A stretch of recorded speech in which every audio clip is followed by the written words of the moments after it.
Welcome to sherwoodphoenix.co.uk. Today we're going to talk about the 1961 Yamaha U1 upright piano and brand spanking new Yamaha CLP 735. We brought this in for a customer and they've unfortunately decided against it. However, we'll start off with the Yamaha U1 here today. This piano is for sale, and so will this particular 735. But this one, the serial number is 184807. I'll just take the front door off and place it over here. And the fall board, just to let you see inside. Yeah. So yeah, this has been a very well maintained Yamaha U1 upright piano, and it's probably had some restoration to the polyester over the years. It's in particularly nice condition. 88 note keyboard, as you would expect, with the 3 pedals, and the middle pedal in this case being the what we call the silent pedal or the practice pedal. You can see when we press the pedal, all it does is puts the felt in between the hammer and the string and allowed it to play at a much reduced volume. This is particularly useful for practicing, maybe late at night, and sometimes people like to use it as a bit of a tool as well, because you do actually get a different, you do still get a sound out of the piano which creates a bit of a different tone.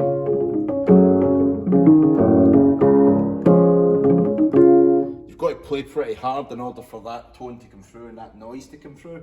But you can have a little bit of fun with that if you're into your kind of jazz and stuff.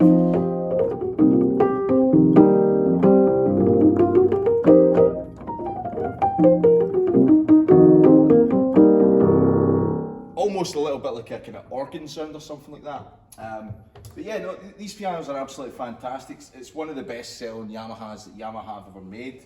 You know, it's one of the reasons why there's many schools, and they've performed in many stages throughout the world for many decades. 1961, you're looking at a piano that's 60 years old and is still in very good working order. Although it's obviously had maintenance along the way. What would it need maintenance at 60 years old? I don't know. But the beautiful thing is, it's still here. It's still got many years of use left in its life, and to be fair, the bottom line is that there's no doubt that this piano will outlive the Yamaha 735. Let me play this one over to you. Here we go.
Yes folks, as you can see in here, the piano is playing really nicely.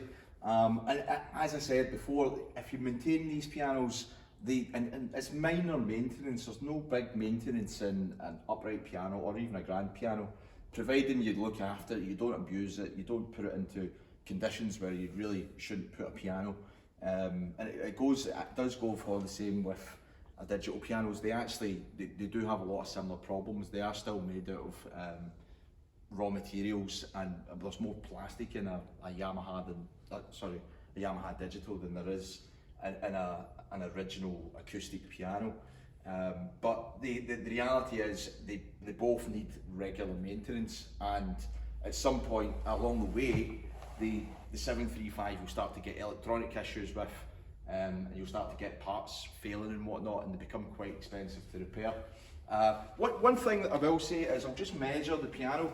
One thing we always get asked, or people say to us, you know, I'm going to buy a digital piano instead of an acoustic because of the size. And the reality is that's 150 centimetres wide, and the 735 is 147. So there's 3 centimetres of difference in the width, and the depth you're looking at approximately 47 centimetres to approximately 61 centimetres. So again, talking 14 centimetres of difference. It's not a huge difference. The other thing as well, the actual footprint is very similar to what a digital piano takes up as to what a good acoustic piano takes up. The only real difference is the height, not including the music desk on this, or including it. It's 90 centimetres without and approximately 104 with the to the top of the music desk here. On the U1 we have to the top of the lid is approximately 120 centimetres.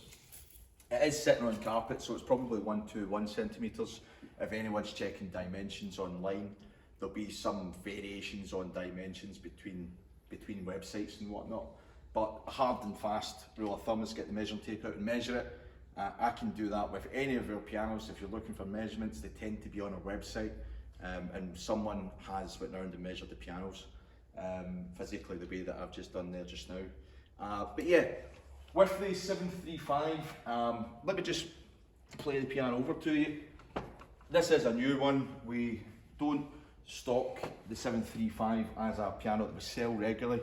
They retail in the UK around about £1,500 or £1,600 at the minute, and no doubt that translates to American money at probably around about $2,000, but I'm not 100% sure on that. Let me play this over to you, brand new.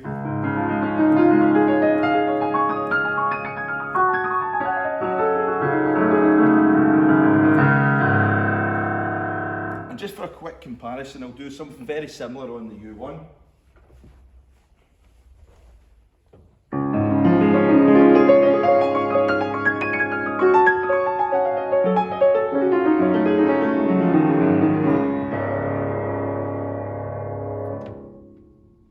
And the reality in my personal kind of professional approach, I've been buying and selling pianos for nearly 30 years, and I have actually owned a digital piano personally when I needed it for doing gigs in certain scenarios and whatnot. But the reality is I much prefer an acoustic piano, and it is always down to preference and down to maybe your home situation. Sometimes people will say, you know, I need a digital piano because I've got neighbours. Well, you can use an acoustic piano by using the silent pedal, or you can fit a silent system to any piano, whether it's an upright or a grand, that will basically build a digital piano into your acoustic piano. And why is it better? Well, quite simply, the action, as you can see in the U1, doesn't fit into this piano. So meanwhile, it does a decent job of replicating what goes on in an action. You do lose a lot of the real sensation of what you get from the real deal. Plus, you'll never quite get the complete transition from the touch to the acoustic sound from a digitally recorded sound. So there is someone like myself who has been playing piano for many years probably gets more enjoyment out of that than someone who's maybe just starting out. But it's important to remember that if you're spending maybe £1,500 or £1,600 on a piano like this, that at some point down the way, you'll most likely be trading it in and buying an acoustic piano, or buying a more reliable piano that's going to live on forever, basically. Whereas something like this, these particular models tend to change every 3 to 5 years, and they're always getting, the research and development's always going on and on and on, and they're trying to get to the point where we can mimic the digital piano can mimic exactly what goes on in an acoustic piano. And I do believe, from an electronics background and a piano background, putting the two together, that the way that you mimic an acoustic piano is you buy an acoustic piano or you use an acoustic piano. There's almost no point other than just for the sake of it to try and build something digitally out of out of what is nearly the same as the real thing. You just don't get the same thing at the end of the day. But the problem I see with these as well, as time's going on, I'm starting to see a lot of these pianos being traded back into us, and they're very expensive at the point. We've actually got a CVP 809 that we're just about to do a video on as well, that has, I think the customer's owned it for about 6 or 7 months, and they're just not getting along with it. They spent nearly £9,000 on the piano, and they've traded it into us for a Petrov Baby Grand, which is a wonderful piano. And we do, as Josh will show you, we've got many pianos to choose from, and we do sell digital pianos, but it's really important that when you're buying a piano, you do consider what is the reasons for buying a digital or an acoustic piano. I could go on all day about the differences. I could go on about the pros and cons of a digital over a grand or an upright piano, or the pros and cons of an upright over a digital piano, and there's very many views on that as well. And at the end of the day, my views are personal, and they're also from a point of knowledge of having owned about 7,000 pianos in my career this far. But yeah, if you want to come down and try either one of these two pianos, or certainly one of our many other pianos here in the showroom, feel free to come down. We're here Monday to Saturday, 10 till 5, and open any other time by appointment. The website sherwoodphoenix.co.uk. Go on and have a browse through there, even if it's just for enjoyment purposes. We have some of the nicest pianos in the world here, ranging from Steinways, Blufners, Bosendorfers, Faziolis, Yamahas, Kawais, and many other brands. In the meantime, folks, thanks again for watching. We do look forward to hearing from you. Bye for now.